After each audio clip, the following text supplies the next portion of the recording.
माझ्या गळ्याच्या लायकीप्रमाणे अशोक पत्नीने ती केलेलं चाल आहे. हा म्हणजे त्याला माझी लायकी माहिती आहे गळ्याची काय आहे. 4 दिवस गडकरी रंगतरला आमचे 12 प्लॅन चालू होते मोरूच्या मावशीचे आणि 12च्या 12 प्लॅन हाऊसफुल होते. हावऱ्यासारखे आपण काही ॲडिशन घेत असतो, पण मग ते नाटकाला मारक असेल तर ते कापायला पाहिजे. हाच प्रकार नागपूरमध्ये पण होतो, चंद्रपूरमध्ये पण होतो. त्यामुळे निर्माते तिकडे जायला घाबरतात. नमस्कार, कॅचअप मध्ये पुन्हा एकदा आपल्या सगळ्यांचं मनापासून स्वागत. आज आपल्या सोबत आहेत विक्रमवीर प्रशांत दामले. नमस्कार, स्वागत आहे प्रशांतजी आणि मनापासून अभिनंदन 13,333व्या प्रयोगाचा टप्पा गाठल्याबद्दल. धन्यवाद. वा वा. त्या दिवसाबद्दलच मला आधी सुरुवातीला विचारायचं आहे की रात्री मला माहिती आहे की तुम्ही पुस्तक बंद करून झोपता त्या दिवसाचं आणि दुसरा नवीन दिवस सुरू होतो, पण ते पुस्तक जर आमच्यासाठी उघडा आणि आम्हाला सांगा की काय वाटत होतं त्या दिवशी. जरा विसावू या वळणावर की आता पुढचे वेध लागलेत लगेच असं होतं? नाही, खरं सांगायचं मी त्या दिवसाचा विचार करतो. ते बरं पडतं, म्हणजे त्रास पण होत नाही. आणि फक्त 13,333च्या वेळी आपली तयारी खूप होती, तयारी करायची होती बऱ्यापैकी. त्यामुळे कामाचा लोड बऱ्यापैकी होता. आणि म्हणजे ते जे 3 तास आहेत त्याच्याबद्दल मला काही टेन्शन नव्हतं, पण त्याच्या आधीचं व्यवस्थित सगळं मॅनेज व्हायला पाहिजे. म्हणजे आपण ज्यांना बोलवलेलं त्यांचं व्यवस्थित खातिरदारी व्हायला पाहिजे, प्रेक्षकांचं जास्त कौतुक व्हायला पाहिजे. त्या दिवशी आपण एक त्यांना छान पत्र लिहून दिलं होतं. त्याच्यावर त्यांना एक फ्रीजवर लावण्यासाठी हे पण दिलं होतं. म्हणजे आता मी 1000 लोकांच्या घरात आहे फ्रीजवर. Fridge movement. तर असं या आधीचे बाकीची तयारीला थोडीशी मेहनत होती, पण बाकी 13,333 हा प्रयोग नंबर जरी असला पण तो प्रयोग हा प्रयोगच होता. त्या दिवशी सुद्धा 1-2 ॲडिशन्स सुचल्या, त्या घेतल्या, सोडल्या नाहीत. आणि पण कविता लाड यांचं सरप्राईज हे सगळ्यांसाठी होतं का फक्त प्रेक्षकांसाठी होतं? फक्त प्रेक्षकांसाठी होतं. ते ऍक्च्युली आदल्या दिवशी आमचा एका लग्नाच्या पुढच्या गोष्टीचा 800वा प्रयोग झाला. तर त्यावेळी मी आणि अद्वैत आणि आम्ही चर्चा करत होतो की आपल्याला काय असं ट्विस्ट काय करता येईल का, कारण कविता आहे त्या प्रयोगाला 13,333ला, तर आपल्याला काय करता येईल. तो म्हणाला असं करता येईल. आमच्यासाठी खूप असा एक वेगळा मोमेंट होता आणि प्रेक्षकांसाठी सुद्धा एक छान आश्चर्याची गोष्ट होती की अचानक ही इकडे कुठे आली. आपलं नाटक चुकलं तर नाही? इतकी वर्ष झाली, तुम्ही आता पोस्ट लिहिताना लिहिलं होतं की 13,333 गुणिले 3 म्हणजे साधारण 35,000 तास. ते 35,000 तास जसं तुम्ही आता सांगितलं ते तुमच्यासाठी टेन्शनचे नाही आहेत, त्याच्यासाठी जे तुम्ही सगळं बाकी मेहनत करताय, तर हे किती तास आहेत? म्हणजे ते सगळे खूप असतात. खूप असतात. म्हणजे झोपेचे 6-7 तास सोडले, 8 तास सोडले तर बाकी म्हणजे रंगभूमीची सेवा करण्यासाठी जी मेहनत लागते ती फार मेहनत आहे, नाही का. म्हणजे पहिलं ते 3 तास तुम्हाला जर छान काम करायचं असेल विदाऊट टेन्शन आणि विथ परफेक्शन आणि मॅक्झिमम 100% कॉन्सन्ट्रेशन, हे जर तुम्हाला करायचं असेल, ही संधी तुम्हाला पाहिजे असेल, तर संधी मिळवण्यासाठी तुम्हाला मागच्या बाजूला खूप बॅक ऑफिसला खूप स्ट्रॉंगली काम करावं लागतं, तर ती संधी उपलब्ध होते. अरे तुमचं आता गाणं आहे की मला सांगा सुख म्हणजे नक्की काय असतं, त्यातली एक ओळ आहे, देव देतो तेव्हा छप्पर फाडून देतो. आणि ही लाईन बऱ्याच जणांना असं वाटतं की ही प्रशांतजींसाठीच लिहिलेली आहे आणि त्यांच्यासाठी सगळं सोपं आहे, देवाने त्याने छप्पर फाडून दिलेलं आहे. 98 साली लिहिलेली आहे. पण खरं काय आहे नेमकं, हे इतकं सोपं नसणार. सगळं देव देतच असतो, आपण राखायची आपली ताकद पाहिजे. देव प्रत्येकाला जो मेहनत करतो त्याला त्या त्या क्षेत्रात भरभरून देत असतो. संधी जशी मिळेल किंवा म्हणजे मी जेव्हा देवळात जातो किंवा तेव्हा आपण मागताना काय मागतो, हे मी काय मागतो, तर मला सुबुद्धी दे आणि सुदृढ प्रकृती दे. हे सुबुद्धी दिली तर मी काम करू शकणार, बरोबर की नाही. तर आपण देव देतच असतो, आपण ते राखायचं कसं, मिळवायचं कसं. म्हणजे थोडक्यात सांगायचं तर समोरच्या प्रतिस्पर्धी, म्हणजे आता तुझ्या पॉडकास्टमध्ये सुद्धा प्रतिस्पर्धी खूप आहेत, पण तुझं वेगळेपण काय आहे ते ओळखून आपल्याला स्वतःला एनहान्स करायचं असतं आणि स्वतःची लाईन मोठी कशी करता येईल, आपला पॉडकास्ट कसा मोठा होईल, या दृष्टीने तू मेहनत करतो. तसं प्रत्येक कलाकाराने करायला पाहिजे. बरोबर. पण नेहमी असं म्हणतात ना की एक ब्रँड्स असतात आपल्याकडे, म्हणजे आता मास्टर ब्लास्टर म्हटलं की सचिन तेंडुलकर, तसं आता विक्रमवीर म्हटलं की प्रशांत दामले. तर हा जो ब्रँड आहे तो टिकवून ठेवण्यासाठी तुम्ही किती मेहनत केली आहे? तो ब्रँड जो आहे तो टिकून राहील की नाही याचं टेन्शन पण तुम्हाला कधी आलं होतं का? नाही बघ, जोपर्यंत तुम्ही खूप सिन्सिअरली काम करताय ना, सिन्सिअरली काम करायचं. म्हणजे आजचा परफॉर्मन्स उद्याच आहे, म्हणजे सस्टेन परफॉर्मन्स लागतो. कारण तू 500 रुपयाचं तिकीट काढतोयस, म्हणजे 500 रुपयाचं आज तिकीट काढून समजा तू बोरिवलीला आलायस, उद्या 500 रुपयाचं तिकीट काढून तू गंधर्वला आलायस, परवा 500 रुपयाचं तिकीट काढून तू हुतात्मा स्मृती सोलापूरला बघितलेस. या तिन्ही प्रयोगांचा परफॉर्मन्स हा परफेक्टच असायला पाहिजे. किंबहुना मी असं म्हणतो की प्रत्येक प्रयोगात काहीतरी नवीन तुम्हाला शोधायला पाहिजे. बरोबर.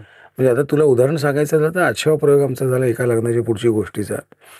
कसं आहे की कलाकार काही कालाने काही प्रयोग झाल्यानंतर मेकॅनिकल व्हायला लागतो. म्हणजे तू काय बोलणारस मला आधीच माहिती आहे, त्यामुळे तुझं वाक्य पूर्ण होण्याच्या आधीच माझी रिॲक्शन येते. आम्ही 8व्या प्रयोगाच्या आधी एका लग्नाच्या पुढच्या गोष्टीचा 8वा प्रयोग होण्याच्या आधी आम्ही रिहर्सल केली. अच्छा. पूर्ण नाटकाची रिहर्सल केली. व्यवस्थित प्रयोग चालू असताना आम्ही ते बाकायदा आम्ही 4 तास त्याची रिहर्सल केली, स्टँडिंग केली. फापट फसारा काय येतो कापला, भावनेच्या भरात आणि हावऱ्यासारखे आम्ही काहीतरी ॲडिशन घेतो की नाही. हावऱ्यासारखे आपण काहीतरी ॲडिशन घेत असतो, पण मग ते नाटकाला मारक असेल तर ते कापायला पाहिजे. इतका सिम्पल प्रोसेस आहे तो, पण तो आम्ही प्रोसेस केला. ह्या सगळ्या गोष्टी सिन्सिअरली तुम्ही करायला लागतात. सी तुम्हाला ऑडियन्स मुळात प्रेक्षकांचं म्हणणं काय हे नंतर आहे. आधी तुम्ही काम कसं करताय हे तुम्हाला कळायला पाहिजे.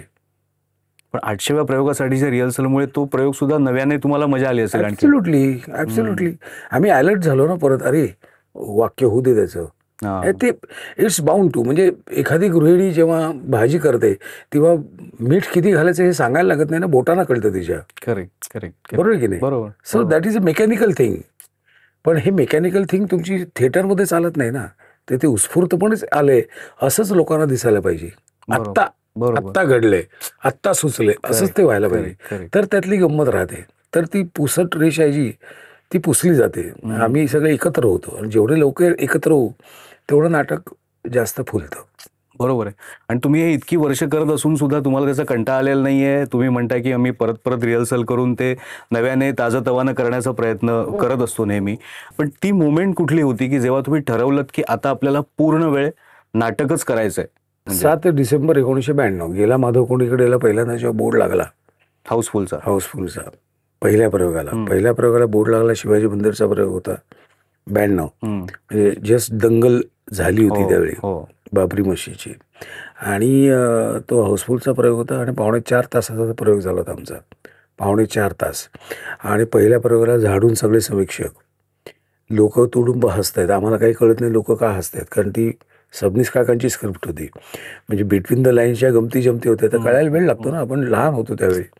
बरं की नाही. तर ते कळायला खूप वेळ लागला. पण that was the point, trigger point असतो ना की आता नाही यार आपण इथेच काम केलेलं बरं, आपल्याला शिकायला मिळते. आणि दॅट वॉज द पॉईंट की मी राजीनामा पण दिला माझ्या नोकरीचा. सो तेव्हापासून मी 100% फोकस आपण नाटकाचाच ठेवला. कारण बेसिकली मला असं वाटत होतं की एकतर आपल्याला मला व्हायचं होतं गायक, आपण झालोय भलतीकडे आलोय, मग आता इकडे जर सेट व्हायचं असेल तर आपल्याला खूप शिकायला पाहिजे. म्हणजे आज सर मी असं नेहमीच म्हणतो की मला स्वतःला अभिनय काही येत नाहीये. माझ्याकडे जे आहे ते खूप जणांकडून असं ढापलेलं आहे. अशोक मामांकडून ढापलंय, लक्षाकडून ढापलंय, राजा गोसावींकडून ढापलंय, शशिकांत निकतेंकडून घातलंय, शरद तवळेकडून ढापलंय, निळू फुलेंकडून ढापलंय. अशा सगळ्या ढापलेल्या गोष्टी आहेत. आणि ढापलेल्या गोष्टीमध्ये मला काय झेपतंय आणि मला काय म्हणतो आपण शोभतंय, सिलेक्शन फक्त मी केलेलं आहे. त्यामुळे एखाद्या कलाकृतीकडे कसं बघायचं किंवा ऑन स्टेज आणि ऑफ स्टेज काम कसं करायचं, हे सगळे या मंडळींनी शिकवलेल्या गोष्टी आहेत. त्यामुळे 92 नंतर जेव्हा मला असं जाणवलं की नाही इथे आपण रमतोय. कसं आहे की महिना अखेरीस शेवटी तोंड मिळवणी खर्चाची हा विषय येतोच कुठलाही व्यवसाय असला तरी. त्यामुळे महिन्याच्या शेवटी मला एक तर मुळात माझी आनंदाची गोष्ट आहे की माझा जो छंद आहे त्या छंदाचं व्यवसायात रूपांतर झालेलं आहे. बरोबर. त्यामुळे काम करताना मला काही कंटाळा येत नाही की मर्दे रे काय असं कधीच झालेलं नाही मला. आणि असं जेव्हा होईल तेव्हा मी रिटायर होईल डेफिनेटली. म्हणजे दॅट इज तो माझा ट्रिगर पॉईंट असेल की आता प्रशांत आता तुला कंटाळा येतो ना तर आता वेगळं काहीतरी करा. तर 92 वॉज द पॉईंट की मी ठरवलं की आता आपल्याला फक्त नाटक आणि फक्त नाटक आणि फक्त नाटक करायचं आहे. म्हणूनच 95-96 मध्ये 2 लिम्का रेकॉर्ड झाले. बरोबर. म्हणजे 365 दिवसात 450 प्रयोग आणि 470 प्रयोग वर्षभरात. हो, म्हणजे मी ते फक्त तिथेच कॉन्सन्ट्रेशन केलं होतं. बरोबर. पण लोक खेचत असतीलच सिनेमाकडे, ऑफर्स येत असतील येतात ना, येतात. तेव्हा मग काय? पण मी नाही देऊ शकत परत. वेळ तर द्यावा पाहिजे ना. बरोबर. हार्डली मी किती 5-6 एक संजय सुरकरचे 1-2 चित्रपट केले आणि आत्ता सतीशचा 2 चित्रपट केले, ते मुंबई पुणे मुंबई असे. आणि हार्डली या वर्षी 4-5 आलेला हिटलर, यावर्षी आले बोंबिलवाडी. 4-5 पिक्चर केले त्याच्यावर नाही. बरोबर. आणि दिसताय तुम्ही इतके सतत जाहिराती येत आहेत, तर त्यामुळे तुम्हाला फोन करायला पण लोकांना जरा ऑड वाटत असेल की अरे कुठे हे बिझी असणार वगैरे. पण मग तुम्ही गायक म्हणून आणि तो उल्लेख जो केला, तर मला लोकांना तेच सांगायचं आहे आणि कदाचित लोकांचा विश्वास बसणार नाही की एक काळ असा होता महाराष्ट्राची लोकधारामध्ये, आत्ता जे तुम्ही त्यांना गाणं म्हणण्यासाठी फरमाईश करता की हे गाणं म्हणा आमच्यासाठी, ते गाणं म्हणा, त्यांना गाणी पाठ नसायची. आजही तीच अवस्था आहे. म्हणजे आज मी सॉलिड बुद्धिवान आहे आणि गाणा गाणे बोलतो असं काही नाहीये. मला आजही गाणी लागतातच. आजही गाणी लागतात मला. काय माहितीये, गाण्याचं ना मीटर आहे. हो, त्या मीटरमध्येच तुम्हाला तेच अक्षर, तेच शब्द बरोबर बसवायचे असतात. डायलॉग्समध्ये थोडंसं हलकं मागे पुढे झालं तरी ते आपल्याला कव्हर करायला चान्स असतो. म्युझिकमध्ये, आणि मी तर रेकॉर्डेड म्युझिकवर गातो. नाटकामध्ये आपण रेकॉर्डेड म्युझिकवर गातो ना. म्हणजे मी चुकलो तर म्युझिक पुढे निघून जातो, पुढे थांबत नाहीये ते. लाईव्ह मध्ये कसं ऍडजस्ट करतात त्या डोळ्या वेळावरून. लाईव्ह तुमची रेकॉर्डेडमध्ये काय करणार आहेत, काही करू शकत नाही. पण त्यावेळेला ती तारांबळ उडायची महाराष्ट्राची लोकधारामध्ये, ती वेगळी होती. आणि आता तुम्ही ज्या आत्मविश्वासाने उभे राहताय तो एक वेगळा लोकधारेमध्ये शेवटी मी पुस्तक ठेवूनच गायचो ना, कारण मी तिथे फक्त गायक होतो.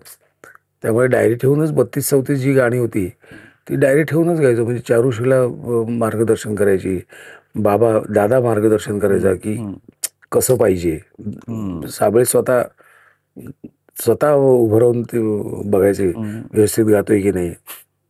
आता हे गाण्याचा विषय निघाला आणि हे तुमचं खूप म्हणजे काय म्हणतात त्याला, प्रचंड लोकप्रिय झालेलं गाणं मला सांगा सुख म्हणजे नक्की काय असतं. या गाण्याची नेमकी जादू काय आहे याचा तुम्ही कधी विचार केलाय का? किंवा तुम्हाला असा प्रश्न पडलाय का की इतकी माझी गाणी आहेत ब्रह्मचारीपासून, पण मी कुठेही गेलो तरी लोक मला याच गाण्याची फरमाईश करतात? 2-3 गोष्टी मला त्यात जाणवलेल्या गोष्टी. एक तर गाणं अतिशय सोपं आहे. बरोबर. दुसरं, त्यातले शब्द अगदी साधे आहेत. तिसरं, म्हणजे त्यातली तू जर सुरावट बघितलीस तर त्याची सुरावट अगदी सोपी आहे. खूप काही असे खालीवर म्हणजे इतकं काही नाहीये. म्हणजे माझ्या गळ्याच्या लायकीप्रमाणे अशोक पत्कीने ती केलेलं चाल आहे. म्हणजे त्याला माझी लायकी माहिती आहे गळ्याची काय आहे. ह्या 2-3 गोष्टी आहेत. आणि महत्वाचं त्यातलं कंटेंट. त्याचं कंटेंट पण अगदी टची आहे. बरोबर. आणि सोपे शब्द असल्यामुळे, कमी शब्द असल्यामुळे भरगच्च भरलेलं नाहीये ते. मोकळं आहे. म्हणजे स्पेस आहे मध्ये, ऐकायला विचार करायला वेळ आहे लोकांना. त्यामुळे ते सोपं गाणं आहे आणि गुणगुणता येईल. म्हणजे जो बेसूर आहे त्याला सुद्धा ते गुणगुणता येईल, इतके कमी सूर आहेत. बरोबर. मला प्रश्न हा पडतो की जेव्हा ते नाटक सुरू होतं तेव्हा त्या गाण्याला वन्स मोर मिळणं हा एक भाग झाला. पण आता एकच्या वेळी सुद्धा नाटक हेच गाणं गायला, परदेशात सुद्धा मी त्यांना म्हणतो, एकाच तिकिटात तुम्ही 2 नाटकं एकाच तिकिटात 2 नाटक तुम्ही सगळे म्हणणार ना. पण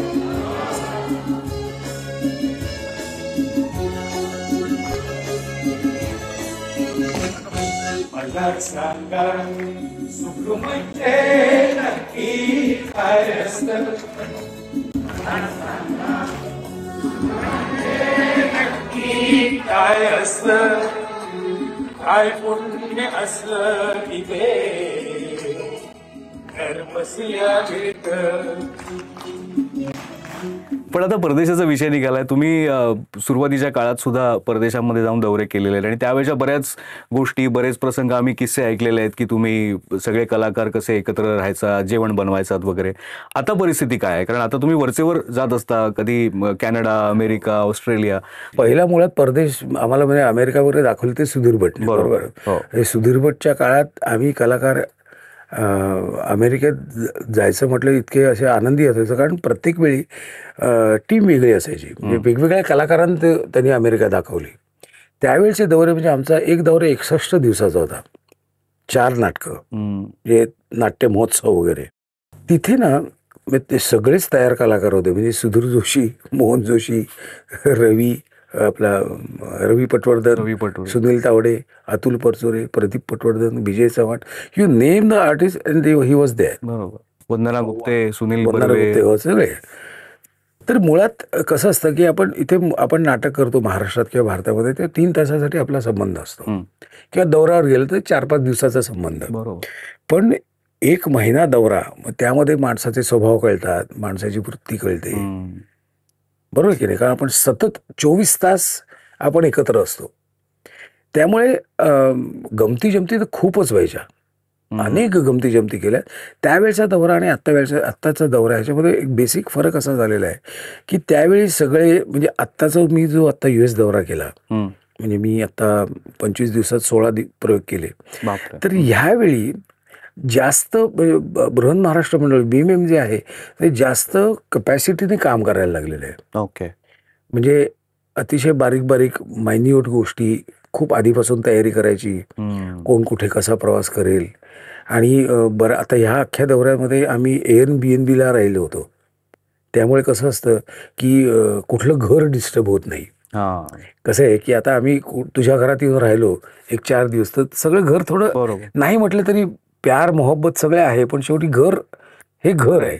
ते घर डिस्टर्ब होतं. त्यामुळे यावेळी बऱ्याचशा मंडळांनी, म्हणजे 16 पैकी जवळजवळ 14 मंडळांनी Airbnb आमची सोय केली होती. त्यामुळे ते मोकळे होते, आम्ही मोकळे होते. आणि खूप वेल प्लॅन्ड दौरे व्हायला लागलेले आहेत.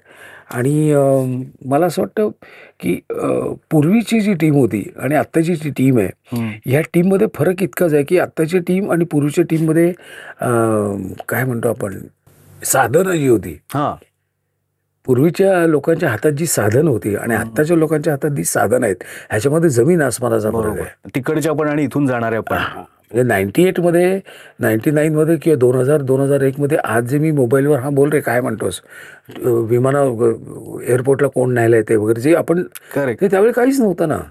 खूपच कमी होतं. 38 रुपये कॉल होता सुरुवातीला आला त्यावेळी. त्यामुळे त्याला लिमिटेशन्स होती. आज लिमिटेशन्स नाही आहेत. मॅप्स आहेत, मोबाईलमध्ये ॲप आहेत वेगवेगळे. म्हणजे मी सहज बघितलं की मी एकूण प्रवास किती केला या 25 दिवसात, आमचा प्रवास किती झाला, तर जवळजवळ 49,000 किलोमीटर प्रवास केला आम्ही, बाय एअर आणि बाय बस.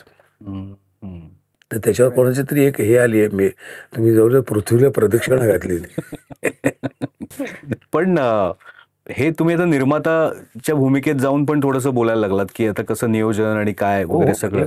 तर ही आर्थिक नियोजन, प्रयोगांचं नियोजन, त्याच्यातली शिस्त, ही तुमच्यामध्ये आधीपासून होती ही शिस्त, का तुम्ही कुणाकडनं तरी शिकत गेलात निर्माता म्हणून जी वापरायला लागते? नाही, माझं आता 13,333 मधले फक्त 2 प्रयोग कॅन्सल झालेत.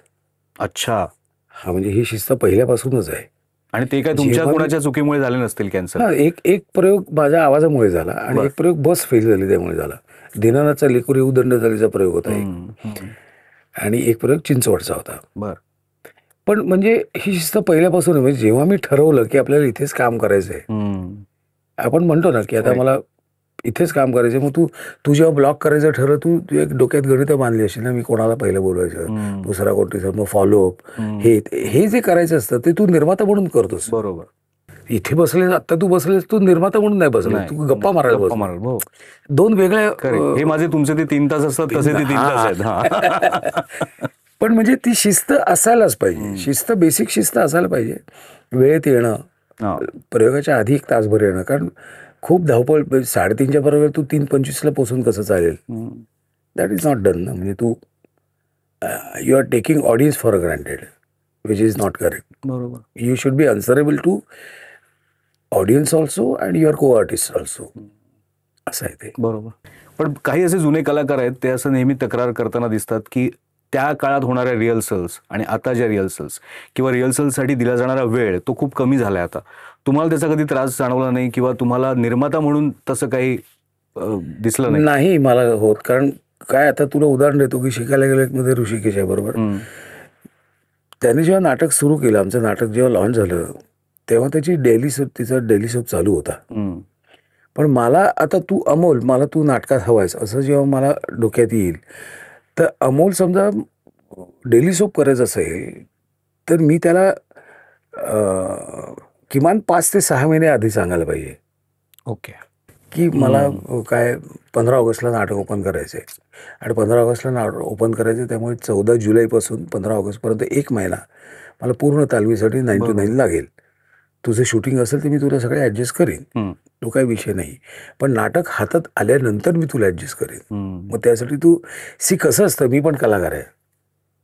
तू मला जेव्हा सांगशील प्रशांत मी तुला सोडीन शूटिंगला सोडीन, पण शूटिंगला सोडीन त्याची अटी शर्ती काय आहेत. पहिले 5 दिवसाचा जो ब्लॉक आहे ज्यामध्ये मला पहिला अंक बांधायचा आहे, तो जर ब्लॉक झाला तर मी तुला पुढचे 2-3 दिवस देऊ शकतो. म्हणजे मला खालून इथे आग लागते की आई शपथ, हे 5 दिवस मला जबरी मेहनत करायचं तर मला शनिवार रविवार काम करायला मिळेल, शूट करायला मिळेल. बरोबर. दिस इज अ मेंटॅलिटी. कलाकार आहे मी, त्यामुळे मलाही माहिती आहे. पण ती तेवढी शिस्त पाहिजे.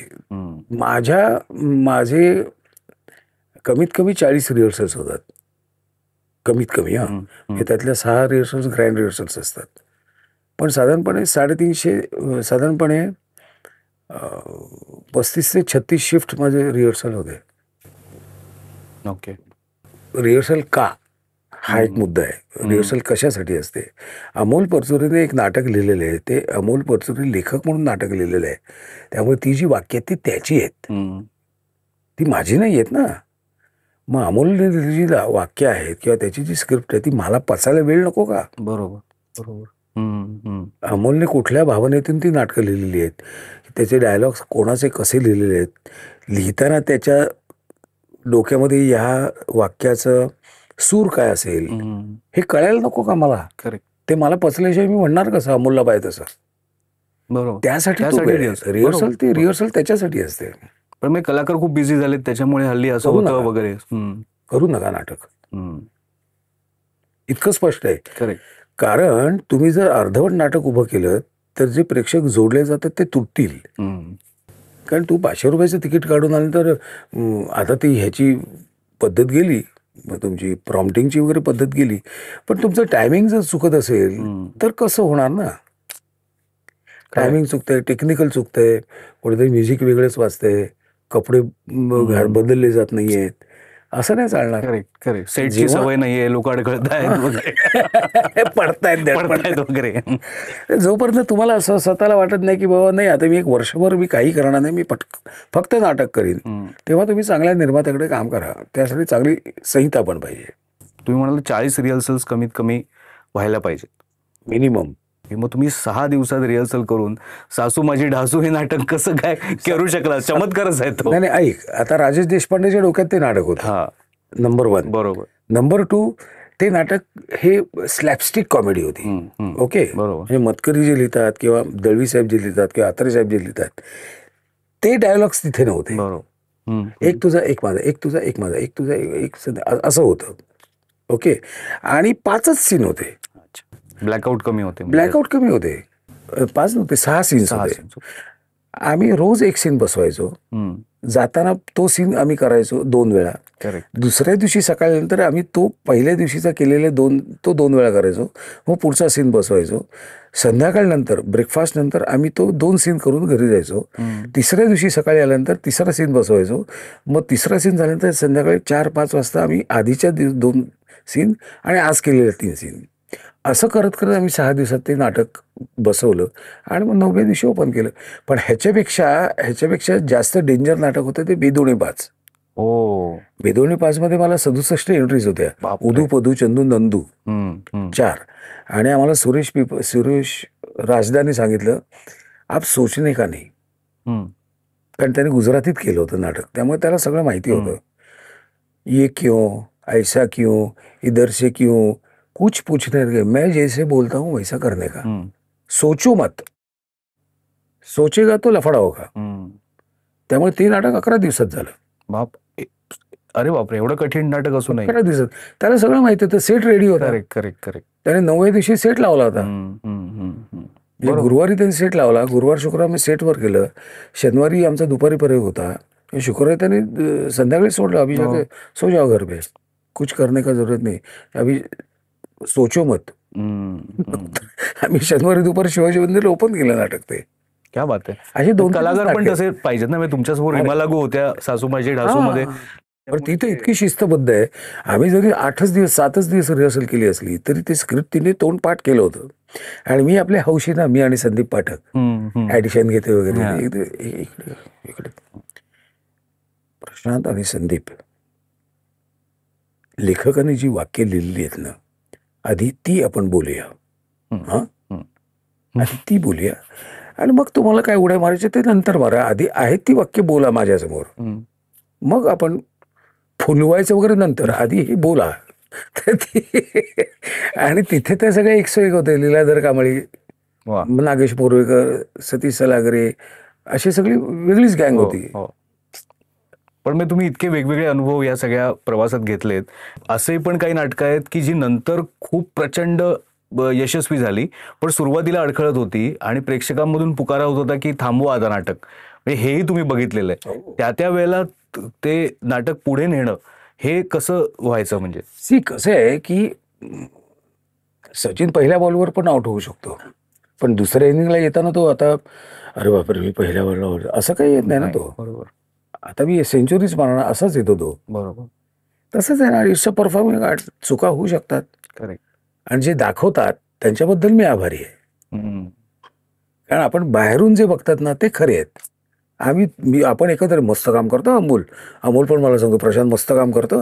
असं नसतं. समोरून जे बघतात ते खरे असतात ना. करेक्ट, ते करेक्ट. एका लग्नाच्या गोष्टीला तू म्हणतोस तो हो, किस्सा हो. एका लग्नाच्या गोष्टीला होता. म्हणजे इतकं पुढे नाटक चाललं तरी पण 18व्या प्रयोगाला ते झालं होतं. 18व्या प्रयोगात. गडकरी रंगायतनला. तर सुनील तावळे बाहेरून ते विचारतो की आता काय करायचं. त्याच्यावर प्रेक्षकांनी सांगितलं होतं बाल्कनीतून पडदा टाका. पडदा टाका. हा. ओके. तर नाटक संपल्यानंतर मी मंगेशला फोन केला. त्यानंतर रंगाला फोन केला. आज असं असं झालेलं आहे, तर तुम्ही ताबडतोब या. आणि सुदैवानं त्या दिवशी रात्री गडकरी रंगायतनं काही बुकिंग नव्हतं, त्यामुळे मी पुढे ते कंटिन्यू केलं. काय झालं होतं म्हणजे त्या नाटकात चूक काय झाली होती जी नंतर आम्ही सुधारली, पण हे सुधारली नसती तर नाटक त्याच वेळी पडलं असतं. खूप ब्लॅकआउट्स होते. म्हणजे पहिला सीन तुमचा बसस्टॉपचा सीन होता. बसस्टॉपचा सीन झाल्यानंतर परत ऑफिसचं झाल्यानंतर परत बसस्टॉप झाल्यानंतर परत घराचं सीन झालं परत बसस्टॉप झाल्यानंतर खूप ब्लॅकआउट झाले होते. That was the minus point. मग रंगा आला. मग रंगाने सगळं सुधारलं. सगळे सीन क्लब केले. म्हणजे एकदा बसस्टॉपला आला की सगळे बसस्टॉपचे त्यांनी ते सुधारणा केली. आम्ही रात्रभर रिहर्सल केली. अच्छा. रात्रभर रिहर्सल केली आणि परत आमचा दुसऱ्या दिवशी दुपारी प्रयोग होता तो केला. आणि मग त्यानंतर 1800 प्रयोग झाले त्याचे. एखादं नाटक धरत नाही आणि अचानक धरतं. हां. त्यासाठी काय काय करायला लागतं मागे. मोरूची मावशी 162 प्रयोग सुधीर भटने लॉसमध्ये चाललेलं नाटक आहे. 162 प्रयोग. मग विनय आपटे त्यावेळी दूरदर्शनला होता. त्यांनी मोरूची मावशी आपण टांगटिंग टिंगा करूया. त्याच्यात गजरा का काहीतरी त्याचा गजरा असणार. हा. कुठल्या तरी होता गजरा असेल किंवा मला वाटतं इयर एंडचा जो वर्षाअखेरचा कार्यक्रम असतो एक. नाही इयर एंडचा डिसेंबरचा. 1 जानेवारी 85 ला आलं. हो. आणि साधारण एप्रिल मेचा काहीतरी कार्यक्रम होता तो. गजराज असेल. तर त्यांनी ते टांगटिंग टिंगा दाखवलं. आम्ही केलं टांगटिंग टिंगा आणि 163 ते 850 प्रयोग त्या नाटकाचा बोर्ड उतरला नाही. वा. म्हणजे मला आजही आठवतं 13, 14, 15, 16 ऑगस्ट 4 दिवस गडकरी रंगायतनला आमचे 12 प्लॅन चालू होते मोरूच्या मावशीचे आणि 12च्या 12 प्लॅन हाऊसफुल होते. 4 दिवस सलग 3 प्रयोग गडकरी रंगायतनमध्ये. वा. एकेका नाटकाचं नशीब असतं ते. बरोबर.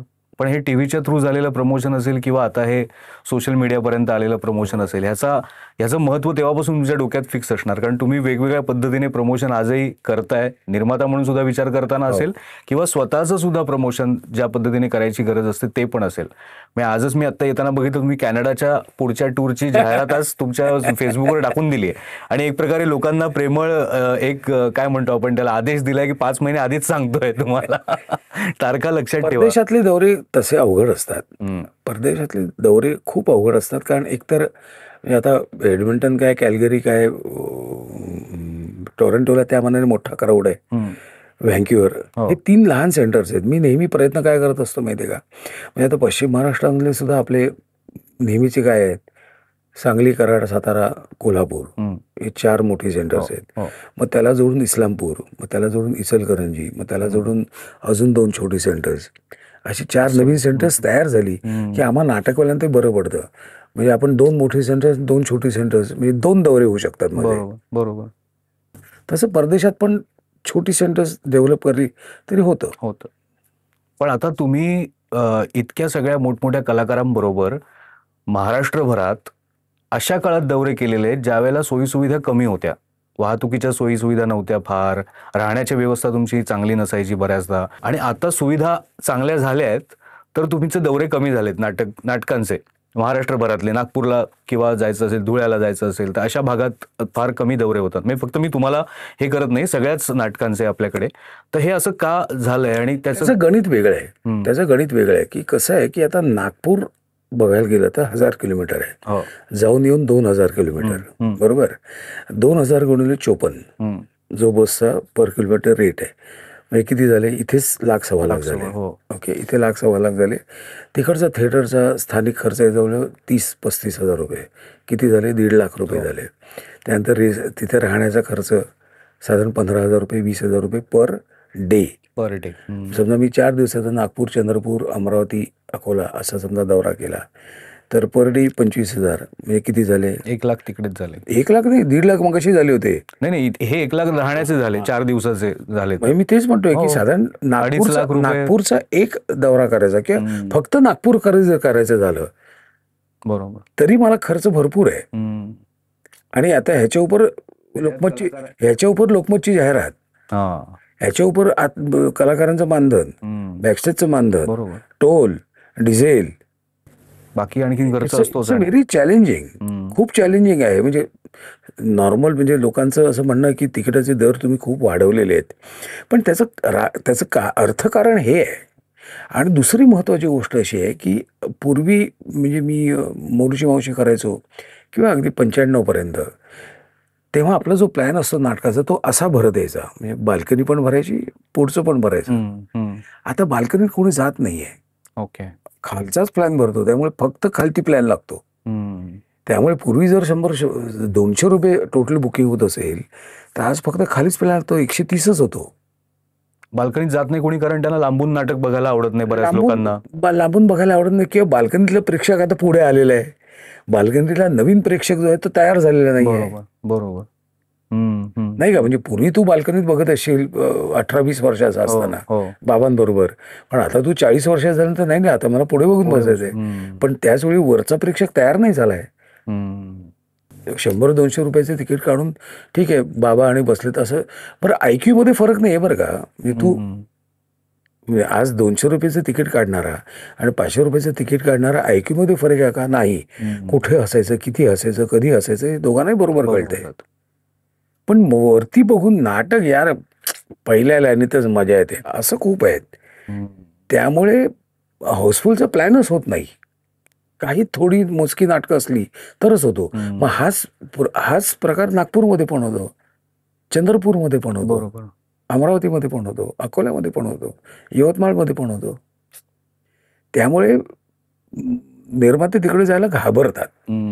तिकडे जाऊन 2-2.5 लाख आपल्याला खर्च आहे, मुळात बेसिक खर्च 2.5 लाख आहे आणि आपलं बुकिंगच 2 लाख झालं तर 50,000 रुपये जागेवर फटका बसतो ना.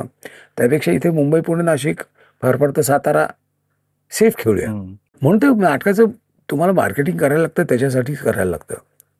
म्हणजे माझं असं म्हणणं, मी खूप जाहिराती करतो की पेपरमध्ये जाहिराती असतात, सोशलवर असतात, तुमच्या TV न्यूजमध्ये असतात, सगळीकडे आपण जाहिराती करतो. परिस्थिती बदलली आहे, त्याचं एक वेगळं बजेट असतं. बरोबर. पण ते बजेट किंवा त्या ज्या जाहिराती आहेत ते लोकांपर्यंत पोचल्यानंतर लोकांना थिएटरपर्यंत आणायचं काम त्या जाहिरातींचं आहे. थिएटरमध्ये नाट्यगृहात आल्यानंतर त्यांनी नाटकाबद्दल बोलायला पाहिजे.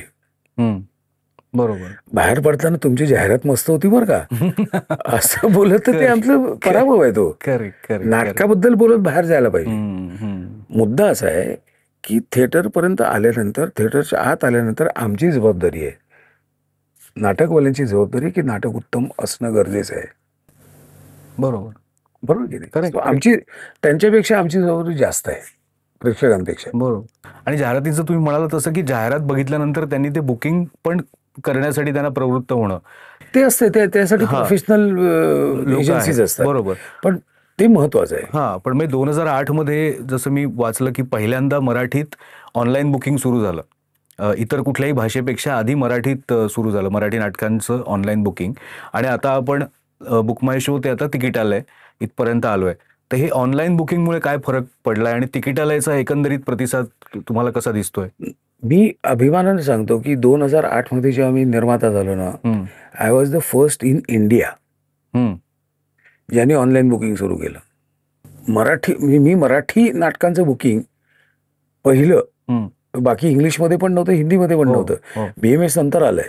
BMS नंतर आलं. हो. म्हणजे तेच विचारतोय त्यावेळेला कसं स्वरूप होतं ऑनलाईन बुकिंगचं? सेम आता आहे तसंच. वेबसाईटवर फक्त वेबसाईटवर होतं, अच्छा. ऍप नव्हतं. ॲप नव्हतं तेव्हा. आता तिकिटालय कसं ऍप केलेलं आहे. तिकिटालयाचं आता आमचे किती 14 महिने झाले, 15 महिने झाले. हं, आम्ही 3 मराठी माणसं आहोत आणि ॲपवर फक्त मराठी कार्यक्रम आहेत हं. आणि सगळ्यांचा अप्रतिम प्रतिसाद आहे. उत्तम काय म्हणतो आपण, लोकांपर्यंत व्यवस्थित पोचलेलं आहे. आणि मगाशी मी म्हटल्याप्रमाणे कॉम्पिटिशन, हं. तुझ्याबरोबर कॉम्पिटिशन मला करायची नाहीये. मला माझी रेंज माझी रेंज मोठी करायची आहे. हं. मी किती जास्त चांगलं करू शकतो तिकिटालयासाठी, आमची टीम, हे माझं बघण्याचं काम आहे. बरोबर. नाही, कारण हा प्रश्न मी मुद्दामून विचारला, कारण बऱ्याचदा प्रेक्षकांचा हा प्रश्न असतो की बुक माय शोवर गेलं की तिथे सगळ्या सीट्स दिसत नाहीत अवेलेबल आहेत असं. काही ब्लॉक केलेले असतात किंवा काही तुम्हाला करंट बुकिंगसाठी थिएटरवर जाऊन घ्यायला लागतात वगैरे. तर हे नेमकं आता ह्याच्यावर मी तुला कारण बऱ्याच वेळा माझ्या फेसबुकवर सुद्धा अनेक कॉमेंट्स येतात त्याच्यावर. हां. एक सांगू का, अजूनही आपल्याकडे एक असा क्लास आहे की जो वर्तमानपत्रच वाचतो, हां. वर्तमानपत्रातल्या जाहिराती बघतो. आपल्याकडे असाही एक क्लास आहे की त्याला, फॉर एक्झाम्पल आता मी 64 वर्षाचा आहे, मी उद्या रिटायर झालो असेल तर मला काय सकाळी काम आहे, हं. म्हणून मी नाट्यगृहावर जातो हं. सकाळी 7:30 आणि माझं तिकीट काढतो. कशाला बुक माय शो किंवा तिकिटाला मी का पैसे देऊ? अच्छा. ॲडिशनल पैसे लागतात ना, बरोबर. 35 रुपये त्याला लागतात. आणि हव्या त्या सीट मिळतील याची गॅरंटी नाही. तिथे जाऊन मला ते मला विचारता अगदी येतं हव्याचा त्याला. सीट मिळेल तरी मी 35 रुपये का देऊ? हो, ते हा पण मग आहेच. राहतोच ना. ते पण आहेच. हो. आणि मला वेळ आहे हं. सॉलिड, मी काय बिझी असं नाही आहे. मी सकाळी दात बीत घासून चहा बी पिऊन जाईल मी थिएटरवर, बरोबर. उभं राहून तिकीट काढीन. हं. म्हणजे रसिक प्रेक्षकांना मला हे सांगावं वाटतं, त्यांचा गैरसमज होतो की आम्ही दाबून ठेवतो. दाबून ठेवत नाही. हं. पहिली लाईन आणि तिसरी लाईन ही आम्ही राखीव ठेवतो. त्याचं कारण मी तुम्हाला नंतर सांगतो. दुसरी, चौथी, पाचवी ही लाईन आम्ही तिकीट विंडोवर ठेवतो. ओके. त्यानंतर आपण तिकिटालयाला देतो. मग त्यातली एक लाईन पुढची फोन बुकिंगला देतो. हं. म्हणजे ज्यांना बाहेर पडायला पण त्रास आहे, पण यायचं नाही. काही मंडळी अशी आहेत की ज्यांना ऑनलाईन माहीत नाही कसं करायचं, किंवा त्यांच्याकडे ॲपच नाही आहे, बरोबर. किंवा ॲप डाउनलोड केलं तरी वापरायचं कसं, किंवा त्यांच्याकडे क्रेडिट कार्ड नाही आहे. असं असू शकतं. खूप हो. गोष्टी अशा हो, असू हो. शकतात. तर एक लाईन आहे ती फोन बुकिंगसाठी ठेवलेली आहे. मग पुढच्या सगळ्या मागच्या ज्या लाईन असतात त्या आम्ही दोन्हीकडे डिवाइड करून टाकतो. आता पहिली आणि तिसरी लाईन आम्ही ब्लॉक का करून ठेवतो, त्याला एक कारण आहे. हं, हं. कुठल्याही ॲपमध्ये कधीही गोंधळ होऊ शकतो, because it's a mechanical thing, technical गोष्ट आहे. हं. असंही होऊ शकतं की एक लाईन डबल वेळा विकली गेली, हं. बरोबर की नाही? झालेलं आहे, गडकरीलाच झालेलं आहे. अख्खी डी लाईन, ABCD अख्खी ई लाईन डबल विकली गेली. बापरे. हं. हा एक हा एक हे आहे. दुसरी, आपले कुठल्याही महानगरपालिका असेल, नगरपालिका असेल, हॉस्पिटल्स असतील, पोलीस डिपार्टमेंट असेल, म्हणजे आपले पब्लिक सर्वंट्स जे असतात, हो. त्या पब्लिक सर्वंट्सना कधी ना कधीतरी मोकळा वेळ मिळण्याचे चान्सेस असतात. हं. आणि ते त्यांना आधी कळत नाही. त्यांना लास्ट मुवमेंटला कळतं. आता समजा तू 24 तास काम करतोयस, 24 तास काम करतोयस आणि वन फाईन इव्हिनिंग तुला 7 वाजता कळलं की आता आपण मोकळे आहोत, हं. साहेब कुठेतरी गेलेले, कारण 7 नंतर काम नाही आहे. 8:30 वाजता तुला समजा दिनातला प्रयोग बघायचा असेल तर 7:30 वाजता तुला तिकीट मिळेल का? नाही. मग तू काय करणार, तू कोणाला तरी फोन करणार. मग ते मला फोन करणार की असे असे यांचे PA आहेत, किंवा यांचे PSI आहेत, किंवा हे ACPचे आहेत, किंवा जज आहेत. असे जे असतात ना मंडळ, जे पब्लिक सर्वंट्स आहेत, त्यांच्यासाठी या लाईन्स असतात. डबल झाली तर त्यांच्यासाठी लाईन्स असतात. ओके. कलाकारांचं, उद्या माझी आई म्हणाल की मला नाटकं लिहायचं आहे, किंवा माझी बायको म्हणेल नाटकं लिहायचं आहे, तर त्यांचे जे थोड्या ठेवलेल्या काही असतात. passes ठेवले. अर्थात त्या सगळ्यात महत्वाची गोष्ट अशी आहे की पहिली आणि तिसरी लेन आम्ही ठेवण्यासाठी घेतलेली नाहीये. हा म्हणजे मोकळीच ठेवायची बरं का, असं नाहीये. ते नाही आली. अर्धा तास पाऊण तास आम्ही उरलेली तिकीट विकतोच की विंडोला. बरोबर, बरोबर. पण ती सुरुवातीला आम्हाला ठेवावी लागतात. त्यामुळे सर्व रसिक प्रेक्षकांना विनंती आहे, गैरसमज करून घेऊ नका कुठल्याही निर्मात्याच्या बाबतीत, की ह्या पद्धतीने आम्हाला ते करावं लागतं. Correct, correct, correct. आणि फोन बुकिंगचा पण ऑप्शन त्यांच्याकडे आहे, त्यामुळे ते त्याचाही लाभ घेऊ शकतात. आता आपण बुकिंग बद्दल बोललो, तुम्ही आता नाट्य परिषदेचे अध्यक्ष सुद्धा आहात, तर त्या नात्याने नाट्यगृहांच्या अवस्थेबद्दल आत्ता काय नेमकी परिस्थिती आहे? 2022चा जर आकडा बघायचा तर तुम्हीच म्हणालात की साधारण 92 नाट्यगृह आहेत महाराष्ट्रभरात आणि त्यातली 50 ते 52 चांगल्या स्थितीत आहेत. 92 केंद्र आहेत किंवा 92 स्थळं अशी आहेत की जिथे आम्ही नाट्यप्रयोग करू शकतो. ओके, त्यापैकी 48 ठिकाणी आज नाट्यगृह आहेत. ओके. त्यापैकी 4 ते 5 नाट्यगृह उत्तम आहेत. बाकीच्या ठिकाणी फक्त नाट्यगृह आहेत. अजूनही आज तसंच आहे. 2022चं जे वाक्य तशीच परिस्थिती आहे. काय करायचं, तुमचे तर विक्रम जर व्हायचे असतील, संख्या त्याची वाढायची असेल, तर ही नाट्यगृह जास्त चांगल्या पद्धतीने. आता कसं आहे की शेवटी शासन आहे, म्हणजे ते कुठल्या पद्धतीने काम करतं हेही मला कळलेलं आहे. आणि एकामागोमाग सतत निवडणुका चालू आहेत. म्हणजे आता पहिली लोकसभा झाली, मग विधानसभा झाली, आता स्थानिक स्वराज्य आले, मग तुमच्या महानगरपालिका आहेत. ह्याच्यातून ही सगळी मंडळी साधारण फेब्रुवारीला मोकळी होतील. तरी पण माझी विनंती मी माननीय मुख्यमंत्र्यांना पण केलेली आहे, माननीय शिराळ साहेबांना पण केलेली आहे की ह्या पावसाळी अधिवेशनात फेज 1 फेज 2 असं मध्यंतरी त्यांनी ते सगळं केलं होतं. फेज 1 मध्ये जी आता नाट्यगृह अस्तित्वात आहेत त्यांना रिकन्स्ट्रक्ट किंवा त्यांचं काय म्हणतो आपण चांगल्या स्थितीत आणण्यासाठी काही फंड्स तुम्ही आत्ताच अलॉट करून ठेवा. म्हणजे फेब्रुवारीमध्ये जेव्हा तुम्ही मोकळे व्हाल तेव्हा आपण काम सुरू करू शकू. आणि फेज 2 मध्ये जिथे नाट्यगृह नाहीत तिथे नाट्यगृह बांधायची. आणि सगळ्यात महत्त्वाची गोष्ट म्हणजे आता तुम्ही जी नवीन नाट्यगृह बांधणार आहात तिथे बाल्कनीची गरज नाही. सगळ्यात महत्त्वाची गोष्ट. आणि तुम्ही जर फक्त बालगंधर्वाचा प्लॅन फॉलो केला किंवा वाशीचा प्लॅन फॉलो केला तर तुमचे 7-8 कोटी वाचतील आर्किटेक्टचे. अच्छा, म्हणजे आदर्श नाट्यगृह आहे तसं, म्हणजे त्याचं पूर्ण स्ट्रक्चर किंवा 7-8 कोटी तुम्ही FD ला टाकून त्याचं मेंटेन करा. कारण लग्न करणं आणि लग्न निभावणं या दोन गोष्टी वेगळ्या आहेत. तसंच नाट्यगृह बांधणं आणि नाट्यगृह मेंटेन करणं बरोबर हे फार अवघड गोष्ट आहे. पण त्यांच्याकडे फंड्सचा अभाव असतो काही वेळा, त्यामुळे ते नाट्यगृह मेंटेन होत नाहीत. पण आता तुम्ही म्हणत की शासन आहे, त्यांचं काम कसं चालतं तुम्ही बघितलंय. आपण आता इतकी सरकारं बघितली, म्हणजे आपण अगदी विलासराव देशमुखांपासून जर बघितलं तर फंड्स नाही आहेत ही नेहमीचीच आधीपासूनचीच तक्रार आहे. इच्छा तिथे मार्ग असं. बरोबर.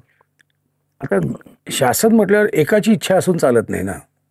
त्या समस्येशी निगडीत असलेले अधिकारी वर्ग, मंत्री महोदय आणि हे सगळे डेस्क ऑफिसर पासून सगळे त्यात इन्व्हॉल्व्ह व्हायला पाहिजेत.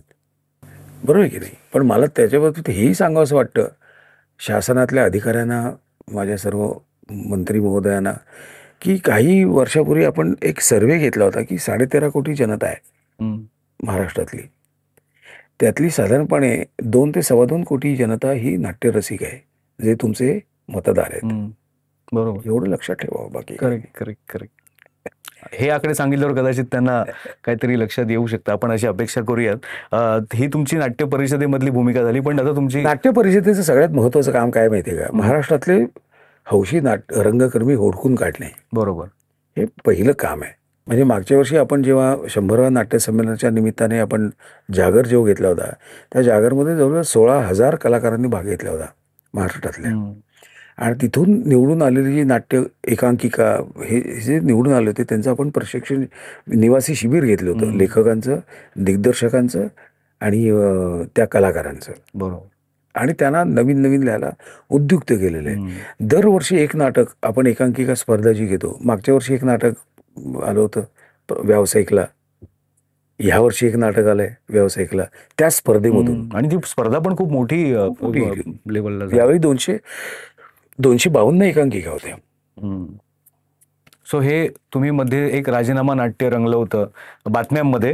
प्रत्यक्षात काय झालं ते काय झालं ते मी स्वतःहून तुला सांगतो. कसं आहे की मला तिथे कशासाठी नेमलं होतं, थोडंसं एक रेग्युलराईज सगळी कामं व्हायला पाहिजेत, बरोबर छान सगळं मार्गी लागायला पाहिजे, त्या त्या जागी त्या त्या गोष्टी पाहिजेत. बरोबर बरोबर हे अकाउंट्स असतील, माणसं असतील, माणसांचं वृत्ती असेल, स्वभाव असेल, करेक्ट. तर तिथे व्यवसायाची जागा नाहीये ती. व्यवसायाची ती जागा नाही. व्यवसायाची जागा बाकी ठिकाणी तुम्ही बाहेर करू शकता तुमचा व्यवसाय. तर ते सेट करण्यासाठी मला तिथे पाठवलेलं आहे. म्हणजे आता महाराष्ट्र शासनाने 20 कोटीचा आपल्याला नाट्य परिषदेला 20 कोटीचे फंड्स दिले, हे जे FD साठी आहेत. बरोबर. माझं काम जे होतं ते मी केलेलं आहे ना, मग आता मी तिथे थांबून काय करायचं आहे, असं माझं म्हणणं आहे. बरोबर. तुम्हाला सगळं मार्गी लावून दिलेलं, हे इथे पाहिजे, हे तिथे, ते सगळे FD मध्ये टाकले, ते FD मधून हे व्याज, ते ह्या व्याजावर हे करायचं, त्या व्याजावर हे करायचं, हे सगळं झालेलं आहे. आता मी बसून काय करू तिथे. म्हणून ते शेवटी कसं आहे, लष्कराच्या भाकऱ्या आहेत. लष्कराच्या भाकऱ्या आहेत. काही वेळा कडू निर्णय घ्यायला लागतात, कठोर व्हावं लागतं, कोणाशी मऊ बोलायला लागतं. कारण माझे बरं सुदैवाने झाले काय, माझे सगळे 60च्या 60 नियामक मधले सहकारी जे आहेत ते अतिशय शांत आहेत. त्यांच्याकडे, आणि मुळात कसं आहे, तुझ्याकडून नवीन आयडिया काढण्यासाठी, चांगलं काहीतरी करूया, करेक्ट, हे करण्यासाठी एक आत्मविश्वास देणं गरजेचं आहे. मला काय मिळेल असं नाही आहे. बरोबर. मला जे हवंय ते मला बाहेर मी माझ्या पद्धतीने मिळवतोय. इथे कमवायची जागा नाही, कमवायची जागा बाहेर आहे. करेक्ट, बरोबर आहे की नाही. बरोबर. त्यामुळे माझे 60च्या 60 सहकारी जे आहेत त्यांना पण गेली 30 वर्ष अतिशय शांतपणे नवीन नवीन त्यांचे आयडियाज असतात. आपण हे करूया, आपण ते करूया, आपण ते करूया, हे महत्वाचं आहे ना. Correct correct correct. आणि त्यांचे ज्या उत्तम आयडिया आहेत त्या आपण इम्प्लिमेंट पण करतो. बरोबर बरोबर. नाही, म्हणून मी म्हटलं की हे बातम्यांमध्येच रंगलं राजीनामा नाट्य. प्रत्यक्षात तिथे काही असं तावातावाने काही झालं असेल असं मला तरी अर्ध्या वाटत मिनिटात नाही. सगळ्यांनी फेटाळलं, अर्धा मिनिट पण नाही. Correct correct. नाही, आता मी शेवटचाच अगदी प्रश्न विचारतो, कारण तुम्ही बिझी असणार. पण आता हे पुढचे प्रयोग जे आहेत, त्या येणाऱ्या प्रयोगांमध्ये प्रेक्षकांची अशी इच्छा आहे, जे तुमच्यावर प्रेम करतात, की आम्हाला तुम्ही आणखीन वेगवेगळ्या भूमिकांमध्ये कधी दिसणार आहात. कारण गेटअप असलेले रोल्स तुम्ही खूप कमी केलेत. बहुरूपी एक केलं होतं, प्रीती संगम एक होतं ज्यामध्ये गेटअप होता, किंवा पोलिसाचा रोल तुम्ही ओळख ना पाळख मध्ये केला होता. तर असं काहीतरी वेगळं आव्हानात्मक तुमच्या समोर येतंय का? काही कोणी तुम्हाला काही सांगितलंय, ऑफर केलंय, तुमची इच्छा आहे? आता मी जे करतो ना ते सगळ्यात जास्त आव्हानात्मक आहे. ओके. कारण पडदा उघडल्यापासून पडदा बंद होईपर्यंत हसवणं, हो, ह्याच्यापेक्षा आव्हानात्मक काय आहे. मी असं पचकन रडू शकतो आणि रडवू शकतो. किती वेळ लागतो, किती वेळ लागतो. पण कमरेखालचे विनोद न करता, अंगविक्षेप न करता, राजीव घुसैनसारखे फक्त लुक्सवर लाफ्टर काढणं किंवा टायमिंगवर लाफ्टर काढणं, हे मायक्रो टायमिंग, हेच खूप शिकण्यासारखं आहे. म्हणजे एक प्रयोगच आहे हा रोजचा माझ्यासाठी. आणि सगळ्या वयोगटातली लोक तुम्हाला 8 ते 80 हे तुम्ही टिकवून ठेवलं तेव्हापासून आतापर्यंत. म्हणजे आम्हाला सगळे आमचे जे थोर होते, लक्ष्म्या बेर्डे आणि ही सगळी गँग होती. तुला जर नीट काम करायचं असेल तर कमरेखालचे विनोद करायचे नाहीत. म्हणजे तात्पुरतं लोक येतील, हसतील, नाव नाही होणार, टिकणार नाहीस.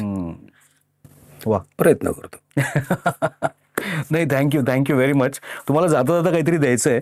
प्लास्ट थ्राईव्ह नावाचा हा ब्रँड आहे आणि ही लॅपटॉप बॅकपॅक आहे. अरे, तुम्ही आता परदेश दौरे करता तर तुम्हाला सगळ्या हिशोबासाठी, वह्या ठेवण्यासाठी, सगळ्या गोष्टींसाठी लागत असेल.